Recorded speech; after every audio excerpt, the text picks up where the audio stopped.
mengkonsumsi makanan dan minuman dengan kadar gula yang tinggi, begadang hampir setiap malam, dan jarang berolahraga merupakan gaya hidup anak muda saat ini. Risiko prediabetes mengancam gaya hidup anak muda yang apabila dibiarkan akan membawa dampak pada tingginya prevalensi angka penyakit diabetes mellitus. Padahal kita tahu, hidup di era serba digital membawa kemudahan akses pada berbagai lini kehidupan. Namun, apakah masyarakat modern tahu betapa pentingnya investasi kesehatan pada dirinya? Bersama aku, Yunita Putri Pratama, yuk kita kenali bagaimana investasi pencegahan diabetes mellitus sejak dini. Prediabetes merupakan istilah yang lahir sebagai indikasi awal mula penyakit diabetes. Seseorang memiliki kadar glukosa darah lebih tinggi atau normal atau belum cukup tinggi untuk digolongkan sebagai diabetes. Prediabetes bisa berkembang menjadi diabetes mellitus atau DM jika pencegahan tidak dilakukan sejak dini. Prevalensi kasus diabetes mellitus mengancam kelompok usia produktif dan akan berdampak signifikan pada bonus demografi Indonesia emas di masa mendatang. Ayo, siapa nih yang masih suka mengonsumsi makanan dan minuman manis?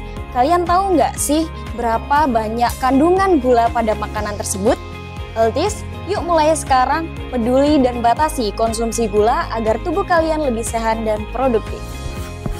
Dalam mengurangi kenaikan angka diabetes mellitus, Kemenkes Poltekkes Malang memiliki pusat unggulan IPTEK yang memfasilitasi pengembangan inovasi dalam hal pencegahan penyakit, penelitian, serta berfokus pada pengabdian masyarakat. Selain kita perlu aware pada batasan konsumsi gula per hari, kita juga harus selalu update mengenai edukasi kesehatan. Nah, Healthies juga bisa loh mendapatkan informasi lebih lanjut mengenai diabetes mellitus melalui aplikasi Eduzi. Aplikasi Eduzi didesain dan dirancang oleh mahasiswa promosi kesehatan untuk mendukung kampanye cegah prediabetes pada Gen Z. Eduzi menjadi pengembang aplikasi yang kompatibel dalam menjadi strategi pemberdayaan yang tepat sasaran dan tepat guna dalam menekan angka diabetes. Beberapa inovasi temuan Kemenkes Poltekkes Malang mengenai varian makanan yang bisa Healthies konsumsi, yaitu beras ILY yang berisi iles-iles dan tempe kedelai, yang mempunyai kandungan glikemik rendah sehingga bagus untuk penderita diabetes mellitus dalam fase rehabilitasi. Berolahraga secara teratur dapat membantu kadar gula darah tetap terjaga dan mengurangi risiko terkena diabetes. Beberapa olahraga yang efektif untuk menjaga kadar gula darah adalah aerobik dan high intensity interval training atau HIIT. Sebagai dukungan Kemenkes Poltekkes Malang, setiap hari Jumat pagi selalu diadakan olahraga rutin bagi para mahasiswa dan tenaga kependidikan.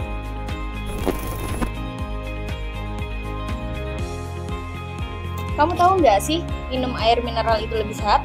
Enggak. Padahal kalau minum air mineral itu bisa membantu mengurangi kadar gula yang ada dalam tubuhmu loh. Makanya kok aku sering terasa haus. Makanya minum air mineral aja. Nih, jangan lupa ya minum air mineral yang cukup. Namun, perlu diingat bahwa inovasi ini bukanlah solusi tunggal untuk diabetes. Penting bagi para penyandang diabetes untuk selalu berkonsultasi kepada dokter dan menerapkan gaya hidup sehat untuk mencapai gula darah yang optimal dan mencegah komplikasi diabetes. Gula manis lagi di gelas, diabetes mengintai tanpa belas. Yuk segera ubah gaya hidup kalian demi kesehatan di masa depan.